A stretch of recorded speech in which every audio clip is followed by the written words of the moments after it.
ಈ ಫುಡೀಸ್ ಇವತ್ತು ನಾನು ಹೆಸರುಬೇಳೆ ಪಾಯಸ ಮಾಡ್ತಾಯಿದ್ದೀನಿ. ಕುಕ್ಕರಿಗೆ 2 ಸ್ಪೂನ್ ತುಪ್ಪವನ್ನು ಹಾಕಿ 100 ಗ್ರಾಮ್ ಮೂಂಗ್ ದಾಲನ್ನು ವಾಶ್ ಮಾಡಿ ಇಟ್ಕೊಂಡಿರೋದನ್ನು ಹಾಕ್ತಾಯಿದ್ದೀನಿ. ಅದನ್ನು ಹಾಕಿ 3 to 4 ಮಿನಿಟ್ಸ್ ಫ್ರೈ ಮಾಡಿ ನಂತರ ನಾನು 1/2 ಲೀಟರ್ ಆಗುವಷ್ಟು ನೀರನ್ನು ಹಾಕಿ ಸ್ಟಿರ್ ಮಾಡಿ ಇದನ್ನು ಕ್ಲೋಸ್ ಮಾಡಿ 1 ವಿಷಲ್ ಕೂಗಿಸ್ಕೊಳ್ತಾ ಇದ್ದೀನಿ. ನಂತರ ಕೂಲಾಗಲಿಕ್ಕೆ ಇಟ್ಟಿದ್ದೀನಿ. ನಂತರ ನಾನು ಸ್ಟವ್ ಮೇಲೆ 1 ಟಂಬ್ಲರನ್ನು ಇಟ್ಟು 1 ಗ್ಲಾಸ್ ನೀರನ್ನು ಹಾಕಿ 50 ಗ್ರಾಮ್ಸ್ ಆಗೋಷ್ಟು ಸಾಬುದಾನವನ್ನು ಹಾಕಿ ಅದನ್ನು ಬಾಯ್ಲ್ ಮಾಡ್ತಾಯಿದ್ದೀನಿ. ಬಾಯ್ಲ್ ಮಾಡೋಕ್ಕೆ ಇಟ್ಟಿದ್ದೀನಿ. ಮೀನ್ವೈಲ್ ಮಿಕ್ಸರ್ ಜಾರಿಗೆ ಅರ್ಧ ಹೋಳಷ್ಟು ಕೋಕೋನಟ್, 3/4 ಸ್ಪೂನ್ ಸೋಂಪು, 3/4 ಸ್ಪೂನ್ ಪಾಪಿ ಸೀಡ್, 4 ಏಲಕ್ಕಿಯನ್ನು ಹಾಕಿ ಸ್ವಲ್ಪ ನೀರನ್ನು ಹಾಕಿ ಬ್ಲೆಂಡ್ ಮಾಡಿಕೊಂಡು ಸೈಡಲ್ಲಿ ಇಟ್ಟಿದ್ದೀನಿ. ಈಗ ನಾನು ಕುಕ್ಕರ್ನ ಲಿಡ್ಡನ್ನು ಓಪನ್ ಮಾಡ್ತಾಯಿದ್ದೀನಿ. ಓಪನ್ ಮಾಡಿದ ನಂತರ ನಾನು ಬಾಯ್ಲ್ ಆಗಿರೋ ಸಾಬುದಾನವನ್ನು ಅದಕ್ಕೆ ಹಾಕಿ ಸ್ಟಿರ್ ಮಾಡ್ತಾಯಿದ್ದೀನಿ. ಸ್ಟಿರ್ ಮಾಡಿದ ನಂತರ ಕೋಕೋನಟ್ ಬ್ಲೆಂಡ್ ಮಾಡ್ಕೊಂಡಿರೋದನ್ನು ಹಾಕಿ ಅದನ್ನು ಸಹ ಸ್ಟಿರ್ ಮಾಡಿ ಲೋ ಫ್ಲೇಮಲ್ಲಿ ಬಾಯ್ಲ್ ಆಗಲಿಕ್ಕೆ ಬಿಟ್ಟಿದ್ದೀನಿ.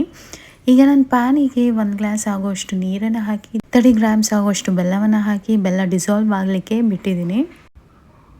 ಸ್ಪೂನಲ್ಲಿ ಬೆಲ್ಲವನ್ನು ಫ್ಲಿಪ್ ಮಾಡ್ತಾ ಇದ್ದೀನಿ ಸೊ ದಟ್ ಬೇಗ ಡಿಸಾಲ್ವ್ ಆಗಲಿ ಅಂತ.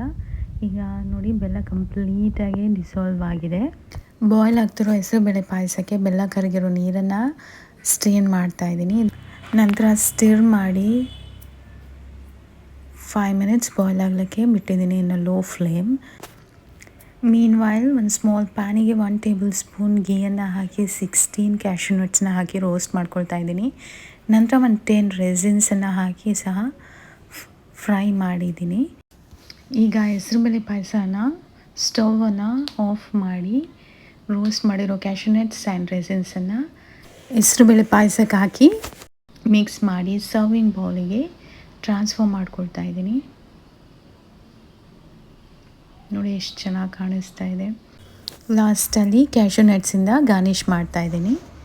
ಈಗ ಹೆಸರುಬೇಳೆ ಪಾಯಸ ರೆಡಿಯಾಗಿದೆ.